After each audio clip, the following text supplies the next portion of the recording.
हर घर इन्वेस्टर, ये जो हमने कैंपेन शुरू किया है जिसका फोकस है जो आम इंसान है जो शेयर मार्केट में एंट्री करना चाहता है, उसके पास स्टॉक मार्केट का अच्छा नॉलेज हो, उसे पता चले कि शुरुआत कहाँ से करनी है।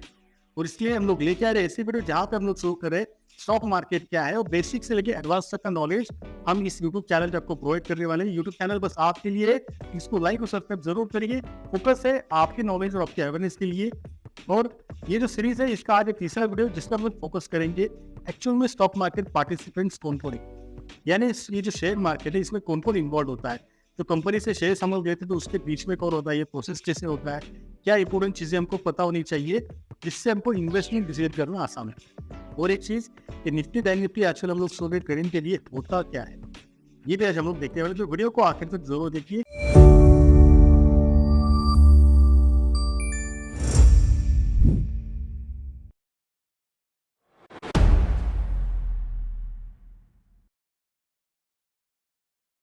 आप शुरू करते हैं आज का वीडियो। सबसे पहले हम लोग देखते हैं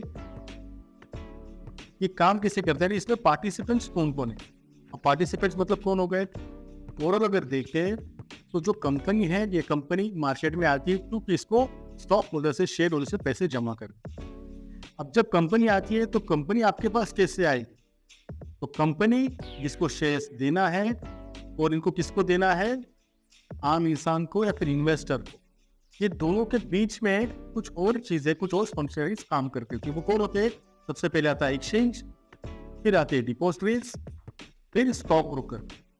और ये जो पूरे 5 लोग हैं, जो पूरा फंक्शन है, इस पे ध्यान रखने का काम करती है सेबी यानी securities and exchange board of India. तो ओवरऑल एक स्ट्रक्चर है जिसके थ्रू स्टॉक मार्केट काम करता है, जिसके थ्रू डीलिंग होती है। अब हम क्या करेंगे, वन बाय वन ये जो सारे इंपॉर्टेंट पार्टिसिपेंट्स इनकी इंफॉर्मेशन लेंगे, इसको क्या पता होना।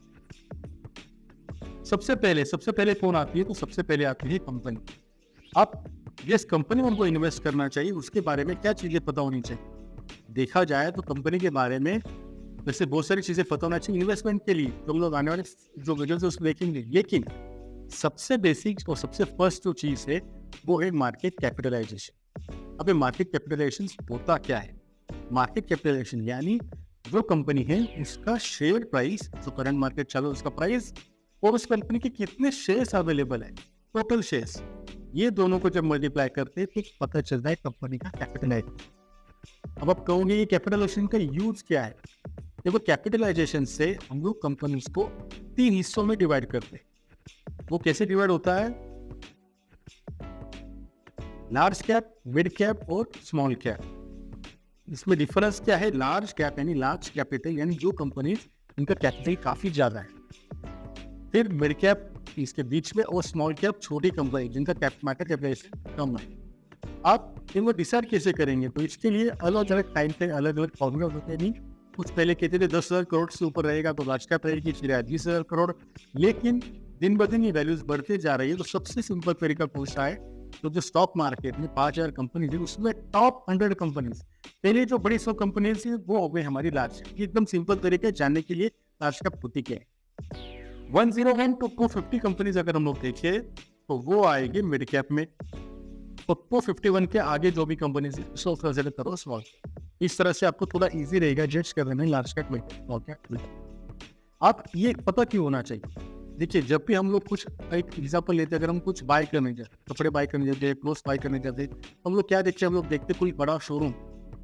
अब बड़े शोरूम में चीजें महंगी मिलेगी, लेकिन क्यों लेते हैं हम लोग, क्वालिटी के लिए। शायद वहाँ पे सर्विस अच्छा मिलेगा, क्वालिटी अच्छा रहेंगे, जो कपड़े हम लोग लेंगे शायद लॉन्ग टर्म के लिए सस्टेन करेंगे, तो एक अच्छा व्यू होता है। वहीं छोटे शॉप में अगर जाएंगे तो वहाँ पे आपको कपड़े मिल जाते हैं, कॉस्ट कम होता है, लेकिन जब कॉस्ट कम होता है तो शायद वहाँ पे क्वालिटी कंप्रोमाइज हो सकता है। इसी तरह से जब भी आप शेयर बाय करने जा रहे हो तो आप क्या कर रहे हो, आपका पैसा देने जा रहे हो, तो जब पैसा इन्वेस्ट करोगे तो अच्छे जगह पे इन्वेस्ट करोगे तो अच्छा रिटर्न आएगा। पहले आपको चाहिए सेफ्टी, क्योंकि हम लोग ऑलरेडी एफडी छोड़ के स्टॉक मार्केट की तरफ आ रहे हैं। जब स्टॉक मार्केट में आ रहे हैं तो स्टॉक मार्केट में हमको अच्छी कंपनी चूज करें तो हमारा पैसा सेफ। अगर हम लोग किधर उधर डालेंगे या गलत कंपनी चूज करते तो फिर हमें लॉस हो सकता है। तो इसलिए जो लार्ज कैप कंपनीज होती है, बड़ी कंपनीज होती है, इनका कैपिटलाइजेशन बड़ा होता है, जैसे टीसीएस हो गए, रिलायंस हो गए, ये कंपनीज काफी बड़ी होती है, इनके सबका ध्यान होता है, पर इन्वेस्टर होते हैं, तो ये बहुत कम चांसेस है कि यहाँ पे कुछ घपला होंगे कि यहाँ पे कुछ प्रॉब्लम्स है। इसलिए लार्ज कैप कंपनी सेफ्टी के हिसाब से काफ़ी अच्छी होती है।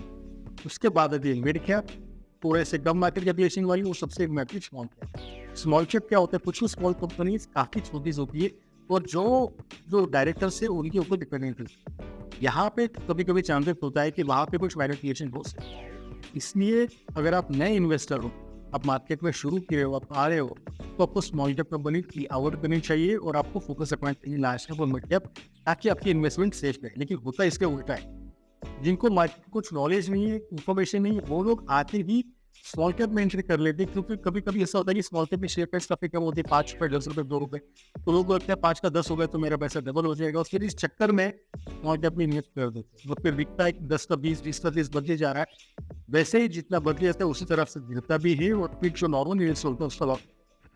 तो एक चीज ध्यान में रखिए, अगर आपको मार्केट का अच्छा नॉलेज नहीं है, आप नए हो, फोकस करिए लार्ज कैप और मिड कैप पर, आपका पैसा कंपनी, ताकि आपको सेफ्टी रहे और आपका पैसा बचा। तो इस कंपनी यूज करने कंपनीज का ये चीज है। अब हम लोग जाएंगे दूसरा पार्टिसिपेंट, जो कौन था, कंपनी जिसको शेयर देना है, और दूसरा पार्टिसिपेंट होगा जिसको शेयर लेना है, जिसको इन्वेस्ट करनी है। अब जो इन्वेस्टर है ये कौन से टाइप के हैं? इन्वेस्टर अगर देखा जाए तो इन्वेस्टर नॉर्मली 2 तरीके के होते हैं, इंस्टीट्यूशनल और रिटेल इन्वेस्टर। रिटेल इन्वेस्टर यानी कौन, आप और मेरे जैसे लोग जो अपने पैसा स्टॉक मार्केट में इन्वेस्ट कर रहे हैं।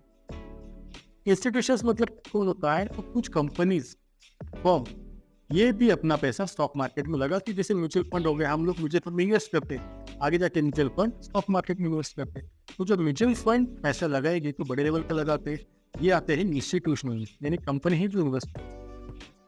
आप इनको वापस दो हिस्सों में डिवाइड कर सकते हैं, डोमेस्टिक और FII, foreign institutional investor. FI यानी होता है फॉरेन इंस्टीट्यूशनल इन्वेस्टर, और डीआईआई होता है डोमेस्टिक इंस्टीट्यूशनल इन्वेस्टर। देखो स्टॉक मार्केट की अगर हम लोग बात करें, कोई भी कंपनी का अगर लोग शेयर ले, उसमें मैक्सिमम पोर्शन इंस्टीट्यूशन का होता है, रिटेल लोगों का पोर्शन कम होता है। इससे हमको क्या पता चलता है कि जो भी मार्केट मोमेंटम है वो ये दो के कारण है। तो जहाँ पे एफआईआई पैसा लगा रहा है वो कंपनी अच्छी होगी, क्योंकि पूरा सिस्टम होता है, इनके पास नॉलेज होता है, लोग होते हैं जो स्टडी करते हैं, एनालाइज करते हैं, तो बड़ा पैसा लगता है। तो एफआईआई काफी इन्वॉल्वमेंट रखते हैं, फिर काफी इंपॉर्टेंस इनको रहता है। ये लोग जहाँ पे पैसा लगा रहे हैं वो स्टॉक नॉर्मल हमको रिटर्न से देता है, और अगर ये लोग कहीं से पैसा खींच रहे हैं तो वहाँ पे स्टॉक गिरने के चांसेस ज्यादा है, क्योंकि बड़ा मांग है। तो इसलिए एफआईआई का इन्वेस्टमेंट ये डेली पब्लिश होता है। आगे जाकर हम लोग देखेंगे कि एफआईआई का हम लोग कहाँ पे ट्राई कर सकते हैं, क्या चीजें है, लेकिन ये लोग ये ट्रैकिंग से हमको हेल्प मिलता है कहाँ पे इन्वेस्ट करना। और जो रिटेल इन्वेस्टर्स होते हैं वो छोटा पोर्टफोलियो और ये, तो ये बेसिक चीज हमको पता होनी चाहिए अगर इन्वेस्टर से, तो ये तीन तरीके के इन्वेस्टर्स होते हैं। अब चलते हैं हमारे नेक्स्ट पार्टिसिपेंट्स पे।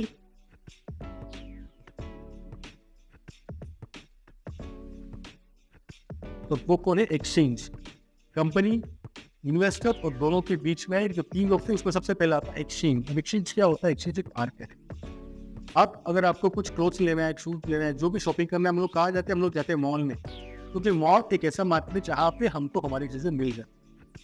शेयर्स लेना है, स्टॉक लेना, तो कहाँ जाएंगे, तो शेयर्स लेने का जो मार्केट है वो है एक्सचेंज, जहाँ पे आपको मिलेंगे शेयर्स, बाय कर सकते हो, सेल कर।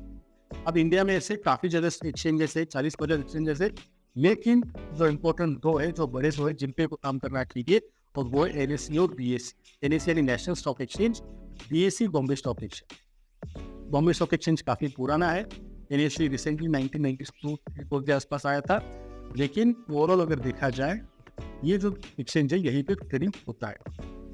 अब इनके बाद और एक चीज हमको पता होनी चाहिए, वो है इंडेक्स। अब इंडेक्स क्या होता है, इसके लिए हम लोग एक एग्जांपल लेंगे। जो कुछ स्क्रीन पर दिख नहीं, क्या दिख रहा है, हमको दिख रहा है एक वेजिटेबल का बॉक्स है, वेजिटेबल टोकरी। अब इससे हमको पता क्या चलेगा, मान लीजिए ये जो चीजें है वेजिटेबल से हम लोग कहते हैं महंगा हो गया, सस्ता हो गया। अगर आप आज कुछ परचेस करने जाते हो तो वेजिटेबल्स महंगे हैं कंपेरेटिवली लास्ट ईयर सस्ते, कैसे पता चलेगा? अगर आपने टमाटर तो कभी इस होता है, टमाटर का प्राइस बढ़ जाता है, नीचे होता है, क्या होता है, ओवरऑल कैसे अंदाजा लगा सकते हैं? तो ओवरऑल अंदाजा लगा सकते हैं ये टोकरी से।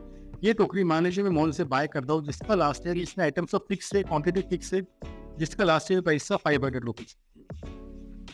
आप जब ये सेम टोकरी में ये सब बाय करने गया तो मुझसे ये 600 रुपये। ये क्या दिखाता है, ये दिखाता है जो प्रोडक्ट, जो कॉम्बिनेशन लास्ट ईयर में ले रहा था उसका प्राइस बढ़ चुका है। अब हो सकता है इसमें से टमाटर का प्राइस कम हो, प्याज का बढ़ाव, कुछ भी हो सकता है। लेकिन ओवरऑल जब हम लोग एवरेज निकालेंगे तो एवरेज प्राइस बढ़ गया। इससे हमको क्या अंदाजा लगा, वेजिटेबल के प्राइस लास्ट ईयर से इस साल बढ़ गए। ये हो गया टोकरी। अब इसी तरह से जो स्टॉक मार्केट में हम इन्वेस्ट करेंगे तो 50 शेयर से सबका शेयर ऊपर नीचे होता रहेगा, लेकिन ओवरऑल मार्केट का मोमेंटम में डायरेक्शन कहाँ जा रहा है कैसे पता चलेगा? उसके लिए जो एक्सचेंजेस है इन लोगों ने टोकरियां बनाई या फिर बॉक्सेस बनाए, वो बॉक्सेस यानी कुछ क्लब्स बनाए, ग्रुप्स बनाए, उससे हमको अंदाजा आ सकता है। तो वो कौन से है उसको हम लोग एक बार देख लेते हैं। जो पहला एक्सचेंज है नेशनल स्टॉक एक्सचेंज, इसने क्या किया है, जो टॉप 50 कंपनी है उसका एक ग्रुप बनाया और उससे नाम दिया निफ्टी 50, जिसमें 50 कंपनी उसने कंपनी हुई।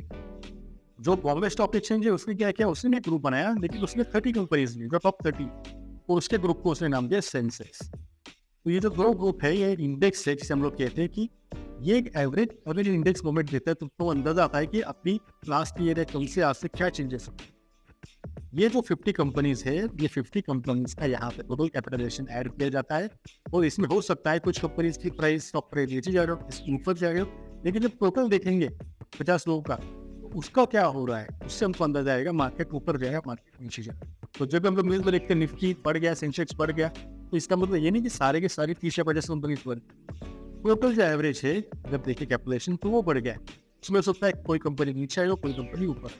तो हमने ये भी नॉर्मली अपने देखा रहेगा, बोल रहे मार्केट ऊपर जा रही है, हमारा शेयर तो बढ़ ही नहीं रहा है, तो हमारा शेयर यानी मार्केट लेगी। हमने शायद ऐसा शेयर लिया जो निफ्टी 50 या BSE 30 है ही नहीं, तो उससे बस हमको कोई मार्केट से लेना देना है नहीं, तो अलग हो गया। तो ये कैसे ट्रैक करेंगे, कौन सा शेयर प्राइस कब लेना चाहिए, वो तो हम धीरे धीरे टेक्निकल एनालिसिस करेंगे तो डिटेल में सीखेंगे।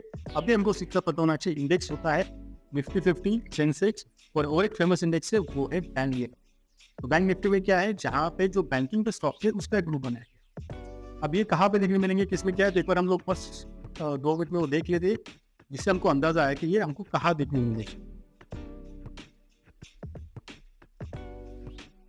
अगर हम लोग निफ्टी इंडेक्सेस सर्च करते हैं गूगल पे, तो हमको ये निफ्टी इंडेक्सेस की वेबसाइट मिलेगी, जहाँ पे ये इंडेक्सेस में क्लिक करता हूँ तो यहाँ पे अलग अलग इंडेक्सेस आपको दिख रहा है स्क्रीन पे, कि जो इंडेक्सेस में आके आप इन्फॉर्मेशन दे सकते हैं, जैसे निफ्टी 50 में कौन है, नेक्स्ट 50 में कौन है, निफ्टी 100 में कौन से स्टॉक आते हैं, पूरा इन्फॉर्मेशन आपको यहाँ पे मिल जाएगा। फॉर एग्जाम्पल अगर मैं निफ्टी 50 में क्लिक करता हूँ तो निफ्टी 50 का इन्फॉर्मेशन यहाँ पे मिलेगा।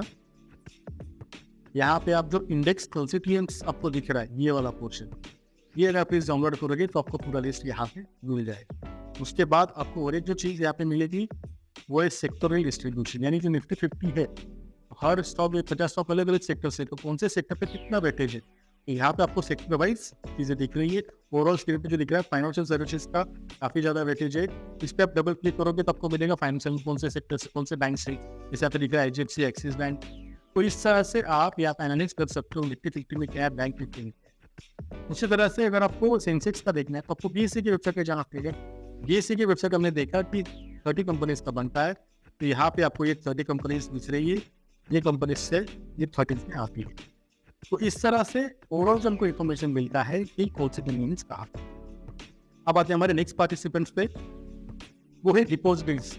अब डिपॉजिटरीज क्या होता है, तो डिपॉजिटरीज यानी आप एक समझ लो कि आपका लॉकर सिस्टम। बहुत लोगों को डर होता है कि मैं स्टॉक मार्केट में इन्वेस्ट करूंगा और जो मेरा ब्रोकर भाग गया, कुछ हो गया तो मेरा पैसा कहाँ जाएगा। तो कोई डरने की जरूरत नहीं है, जो भी आप स्टॉक बाय करते हो, जो भी ब्रोकर के थ्रू बाय करते हो, तो ब्रोकर लिंक होता है एक डिपॉजिटरी बॉडी से। डिपॉजिटरी ऐसी कंपनी है जो स्टॉक्स आपने लिए हैं परचेस के उसका डिजिटल रिकॉर्ड रखता है। यानी यहाँ पे अगर देखें तो मेड इंडिया में तो है NSDL और CSA, national securities depository limited, और सेंट्रल डिपॉजिटरीज सर्विसेज लिमिटेड। ये 2 कंपनी का काम है जो भी शेयर्स आपने बाय या सेल किया उसका रिटर्न। तो किसी भी ब्रोकर के थ्रू शेयर्स बाय करते हो, परचेस करते हो, तो उसका बैकएंड में रिकॉर्ड इनके पास रहेगा। अगर आपको शेयर्स आपके पास रखने हैं लेकिन ब्रोकर चेंज करता है तो वो भी कर सकते हो, क्योंकि डेटा इनके पास है, बस आप ब्रोकर चेंज। तो ये 2 चीज़ बस इंफॉर्मेशन के लिए, आपका डेटा सेफ है, आपके स्टॉक सेफ है।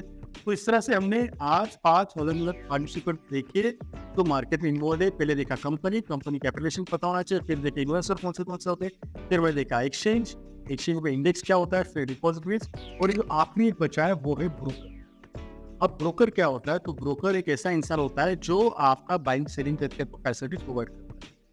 जैसे हम लोग घर बाय करने जाते हैं तो वहाँ पे ब्रोकर होता है जो दोनों के बीच में डील कर देता है, उसी तरह से जब भी आपको शेयर्स बाय करना है तो डायरेक्टली एक्सचेंज से नहीं ले सकते। एक्सचेंज में अलग अलग ब्रोकर रखे हैं, उनके थ्रू आपको बाय और सेल करना होगा। अब ब्रोकर नॉर्मली दो टाइप के होते हैं, एक होता है डिस्काउंट ब्रोकर और एक होता है फुल टाइम ब्रोकर। अब डिफरेंस क्या है, जो फुल टाइम ब्रोकर होते हैं उनको वो पूरा सर्विस प्रोवाइड करते हैं, उनका ऑफिस रहेगा, सपोर्ट टीम रहेगी, सिस्टम रहेगी।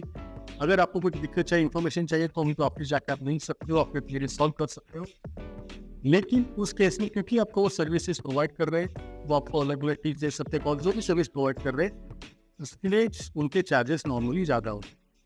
दूसरा तरीका होता है डिस्काउंट ब्रोकर, जो आपको डायरेक्ट सर्विस प्रोवाइड करता है लेकिन उनके उतने ऑफिसेस नहीं रहेंगे, उतने उनको सपोर्ट नहीं रहेगा। अगर आपको बाय सेल आता है, आपको इन्फॉर्मेशन है तो डायरेक्टली बाय सेल करो। इसका बेनिफिट ये है क्योंकि आपसे बहुत ज़्यादा सर्विसेज नहीं मिलते, उनका जो ब्रोकरेज है वो कम होता है। अभी आपको डिसाइड करना चाहिए कि अगर आपको स्टॉक मार्केट की इन्फॉर्मेशन अच्छी है, आप बाय सेल करना जानते हो, आपको ब्रोकर की ज़्यादा सपोर्ट की जरूरत नहीं पड़ेगी, तो आप डिस्काउंट ब्रोकर ले सकते हो जहाँ पे कम पैसे में निकाल।